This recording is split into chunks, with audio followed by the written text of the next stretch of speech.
Mga katambay, kamusta po? Si Kamanong po, nagbabalik po muli dito po sa Tambayan Makabayan para po magkomento po sa inyo. Samahan niyo po inyong lingkod. Magandang umaga po muna, tanghali, hapon, gabi. Madaling araw po sa ating lahat. Sana po nasa mapayapa at maayos po tayong kalagayan lahat mga kabayan. Ito po, komentuhan po natin mga tambay. Umpisa na po natin. Ito pong statement o pahayag ng speaker mga tambay. Talagang galit na po ang speaker mga tambay. At talagang hindi niya raw po kukonsintihin. Hindi kukonsintihin ng Kamara, mga tambay, ang korupsyon. Talaga pong matindi po ang pahayag. Ang pahayag po ng speaker, mga tambay, sa korupsyon. Kaya pala hindi kukonsintihin.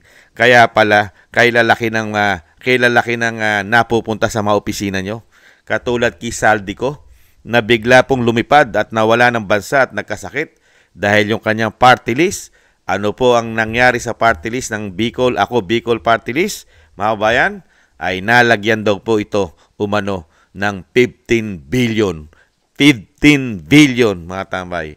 Sa party list pa lang po ni Saldico. Paano po yung party list ng kanyang asawa o party list po nila na Tingog? At paano rin po kaya ang opisina ng speaker? How many billions kaya ang nailagay, mga kabayan? Kaya hindi po kukonsintihin ng speaker ang korupsyon sa Kamara. Kaya galit na po siya, mga kabayan. Ayon po rito sa pahayag. Ito po, pakinggan po natin itong balita at pahayag at komentuhan po natin, mga kabayan, ang galit po ng speaker sa korupsyon. Mag-ingat kayo. Kayo mga nagpapakilalang bumbero. Wag kayong magpapakita kay Speaker Martin Romualdez. Teka. Baka mahalihaw kayo ng ano nangyari kay Speaker? Galit na ba si Speaker ngayon? Galit na galit, Jen. Matagal na hindi nagsasalita si Speaker sa mga pangyayari ngayon, ha? Sabi niya, hindi ako, nananahimik ako rito, guguluhin niyo ako. Lalo na kayo, mga bumbero nagpapakilala, hindi, peke pala kayo, ha? Yung mga gumagawa ng AI, lahat na lang, sinabi niya eh. Pati si Speaker, nakialam na siya. Nakialam na. Sabi niya, Jen, ipakita mo sa akin yung loloko na yan. Oo. Hahalibasin ko ng yan. Sasapatusin ko yan. Eto, sabi niya, Sige nga. let me be clear. Iliwat mo sa sariling wika natin, sa Espanyol. Sige. Let me be clear. Magkaliwanagan nga tayo. Yun. Tama. The House of the People, ang tahanan ng mamamayang Pilipino, will never condone corruption. Ay hindi kailanmang kukonsintihin ang pagnanakaw o ang korupsyon. Yun. Whether in public works, kung yan man ay sa mga pagawaing bayan, local governance, sa lokal na pamahalaan, or any other areas of government service, o sa iba pang sangay ng ating pamahalaan. Allegation of wrongdoings must be investigated thoroughly. Yan ang investigasyon sa mga maling gawain. And address decisively. At dapat malaman natin kung saan sila nakatira. Ano address? Anong address? I fully support initiative. Ayan, for independent scrutiny. And fair prosecution. To ensure that those who betray public trust are held accountable under the law. Pero parang nakangiti siya sa larawan eh. Yung picture lang niya. Yung picture, pero ang mensahe, mabigat ha? Mabigat ito. Mabigat po ang mensahe. At saka ngayon lang siya nagsalita tungkol dito ha? Tungkol sa usapin ng flood control. Suportado niya. Investigahan natin lahat yan. Sino pa man yan. Kasi nga, parang ang pinararatangan ang leadership ng Kamara ng Representante. Kahit na kami, kahit na ako. Teka. Sinabi yan? Hindi pala ako kasama. Tama rin yan ha. Dapat ding marinig natin sa kanyang panig mismo ang ganyang mga pananalita. Kasi ang sabi ng House Tritom, wala silang sasantuhin eh. Wala. Diba? At ngayon, nagsalita rin po si Speaker Martin Romualdez bilang leader ng Kamara ng Representante, may dapat lang papanagutin. Walang kukonsintihin. Hindi po nila kinukundina. Hindi po nila kinukondone, kukonsintihin. Yes. Itong anumang pagnanakaw sa kabangyaman. Yan po mga tambay. Naniniwala po ba tayo sa speaker na sila rin po nag-iimbestiga at sila rin po yung inaakusahang mga magnanakaw, mga tambay. Unbelievable. Ibang klase po, no? Kaya po pala, napakarami pong issue na lumalabas sa kanila. SALN pa nga lang na speaker ay questionable na po. Nagtatanong na po ang taong bayan dahil mismo ang mayor ng Davao na si Sebastian Baste Duterte ay sinabi niya po nung pumasok po ang 2022 na naging speaker, ang tinatawag na tambaluslos ng Vice President ay nasa 200 plus million po ang kanya pong salin. Ngayon po ay tumataginting po, ngayon pong 2025 ay tumataginting daw po na mahigit 3 billion na ang kanyang salin, mga kabayan. Kaya hindi po nila papayagan, mga tambay, hindi po kukonsintihin ng Kongreso, mga tambay, ng Kamara ang korupsyon, mga kabayan. Kaya nga sinasabi po natin, paano po yung mga korupsyon, mga kabayan, na mga aliporis niya, katulad po ni Saldico, 15 billion po ang nailagay po, ayon po mismo yan sa USB na hawak ni Toby Tiangco, mga kabayan. At hindi pa po pinasasabog ni Toby Tiangco ang mga congressman na humawak po ng bilyong-bilyong piso sa kanilang mga opisina. Katulad po ng Ako Bicol Party List. Nanalagyan daw po ito ng 15 billion, mga kabayan. At siyempre, how many billions din daw po ang nailagay doon sa pamangkin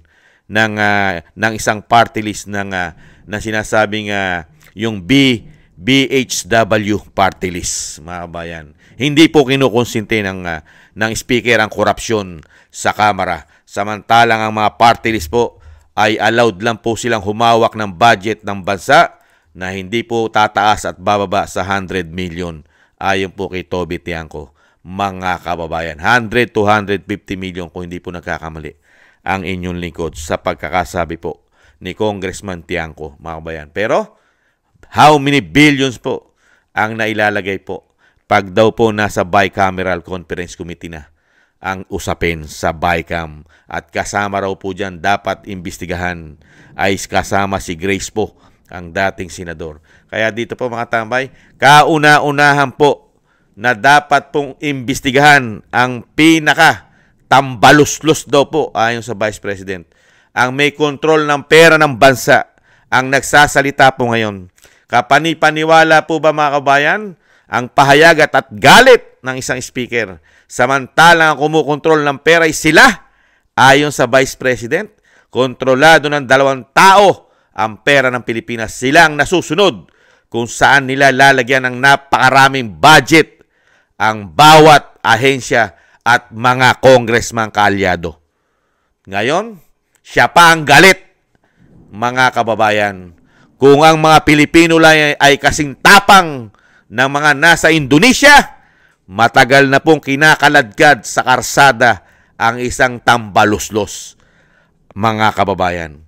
Kung kasintapang lang po ng mga Pilipino ang ginawang diskarte ng Indonesia sa kanilang mga politiko doon sa kanilang bansa, mga kababayan. Kasi sa panahon po kasi ngayon ay wala po tayong aasahan sa ating po mga men in uniform. Tanggap na tanggap po ng mga men in uniform yata natin ang nangyayari po sitwasyon sa ating bansa, lalong-lalo po sa laganap na mahigit 3 taong korupsyon umano, mga kabayan. How many billions, trillions of money, mga kabayan, na galing halos sa contribute ng mga Pilipino at inutang pa nila na tayo po ang magbabayad, mga kababayan. Nakita niyo po, kahit tagal-tagal pong nanahimik, nung maglabas po at mag-release ng statement, nagalit pa! Galit na galit sa korupsyon! Hindi ko konsinti ng korupsyon! Mga kababayan, kahit pa sa House of Representatives, ay talaga pong kanilang pananagutin, iimbestigahan. Pero hindi siya kasama ron sa investigasyon umano.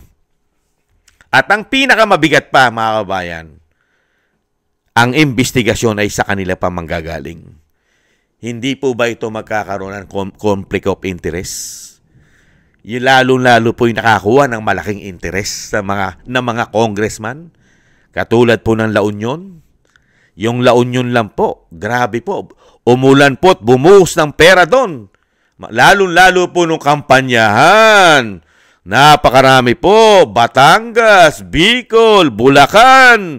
Hindi po ba lahat halos ng kaalyado ng speaker yata ay namunmudan o nabudburan? Mga kababayan, nakakuha yata ng napakalaking pera para lang po manalo sila sa eleksyon. Sinasabing meron pong vote buying daw po yan umano. Nagamit din po yan. Ganyan po sila katindi. At dapat din po imbestigahan. Di po ba ang ginawa po nilang impeachment sa Vice President na isang damukal ng pera ng Pilipino ang sinasabi pong bawat pumirma hindi bababa sa 150 million. Yan po ang pinapuputok din po dyan ni Toby, ni Representative Toby Tiangco, mga tamay. Grabe po. Napakaraming pera ng Pilipino, mga babayan. Pera ng taong bayan na hindi po nalagay sa magagandang programa ng ating bansa. Nailagay lang po sa malalaking bulsa ng mga demonyong magnanakaw umano sa ating bansa. Isa kaya dyan sa hari ng mga demonyong magnanakaw sa House of Representatives umano, ang tinatawag na tambaluslos, mga kabayan? Nagtatanong lang po si Kamanong. Napakalinis maglingkod ng isang tambaluslos, mga kababayan. Isang history po ito sa ating bansa. Ngayon lang po nangyari sa ating bansa na ang House of Representatives ay nakontrol po ang napakaraming korupsyon, pera ng Pilipino. History po yan. Nakontrol po nila ang pera natin at kontrolado po nila, mga kabayan, pati ang korupsyon, mga kabayan. Alam na alam po nila kung saan ilalagay ang pera ng taong bayan umano. Grabe po, mga tambay. Yan po, mga kabayan, ang nakakalungkot. Paniniwalaan niyo po ba ang galit? Ang galit po ng speaker ay kapanipaniwala po ba? Katanggap-tanggap po ba ito, mga kabayan, ang galit ng speaker? Na akala mong napakalinis at walang ginagawang korupsyon ang Kongreso sa pamumuno po ng tinatawag na tambaluslos ng Vice President, mga kababayan? Hindi kaya ito, pagka nag-imbestiga na po, ay iba na, third party na, at ipatawag po ng Blue Ribbon Committee ito? Ito kaya hindi rin magkasakit katulad ni Saldico, mga kababayan. At isa pa, mga kababayan, pag naging presidente ang Vice President Sara Duterte, baka po tuluyan na po magkasakit ito. At baka hindi na po natin makita ito umano sa ating bansa. Katulad po ni Andy Bautista na hindi na po nasilayan sa Pilipinas. Ang mga hindot na yan umano. Nakakalungkot po ang ating bansa.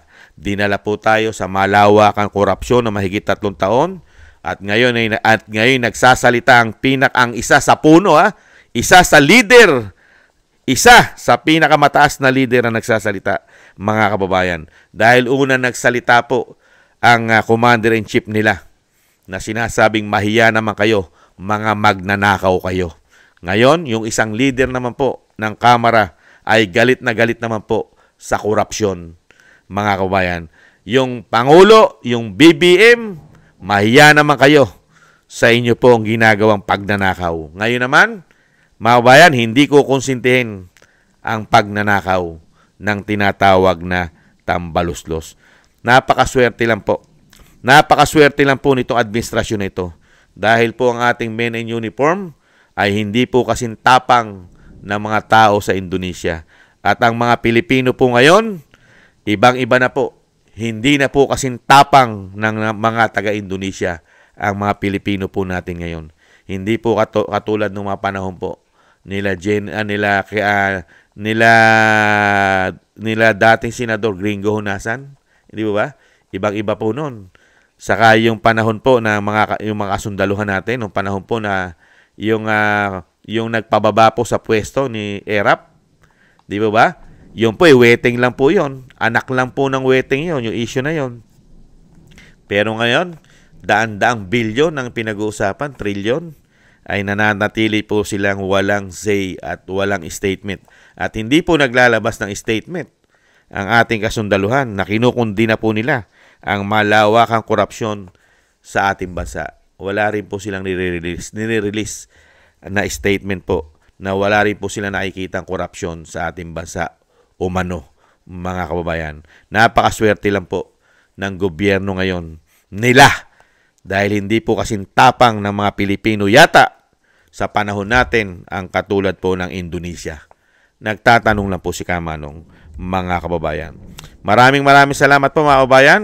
Napakamalas po kasi natin, minalas po tayo, pati po ang ating pera ay minalas, mga kababayan. Thank you po sa nagusto po ng Tambay mga kabayan sa YouTube at TikTok at sa ating po mga subscribers. Mabuhay po kayo. Maraming salamat po at sa patuloy po nagsusubscribe. Thank you po. Mabuhay po kayo mga kabayan. Sa mga nagko-comment, like, share, and subscribe. Maraming salamat po sa inyo mga kababayan. At syempre po sa mga nagbibigay po ng tulong at biyaya. Thank you po. Shoutout po sa inyo sa mga biyaya po ninyo. Shoutout po kay Nancy Lumampaw. Maraming salamat po. Shoutout po sa inyo. Tatay Nika ng Canada, Gay at Siena, Norma Garcia, Michelle Yamaguchi Vlog, Rosalina RK Team 888, Wills Bubbles 5697, si Arpel Villacorta, Chidorico Erguisa Jr., Ani Jo, ako si Pilang, Jovelyn Watanabe, si Jem Aris na United Arab Emirates, si Julieta Silona na Sydney, Australia, Gina Ray Solidides ng Berlin, Germany, Jake Yahut 4531 Maisog, California, USA, Eric Hercio na Canada, Kingston 123 ng Hong Kong, si Bay Chichiyoko, at si Ma'am LB at Sir Manny ng North Miami, Florida, USA. Thank you po sa inyo mga kabayan. Ingat po kayo. Maraming salamat po sa mga biyaya po ninyo. At lalo po sa inyo po mga paggawa, maingatan po kayo.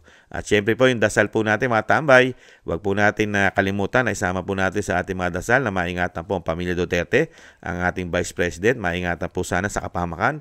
Ganon din po ang ating dating Pangulong Duterte, maingatan po sa kapahamakan. At syempre po maduktungan pa po ang kanyang buhay at kalakasan at makabalik pa po sa lalong mabilis sa ating bansa mga kabayan. Thank you po sa mga dasal. At ganoon din po mga tambay, tayo po ay magdasal at manalangin na tayo po ay maingatan. Ang ating buong bahayan ay maingatan din po. Muli po mga tambay, ingat po. Maraming salamat po. Bye-bye.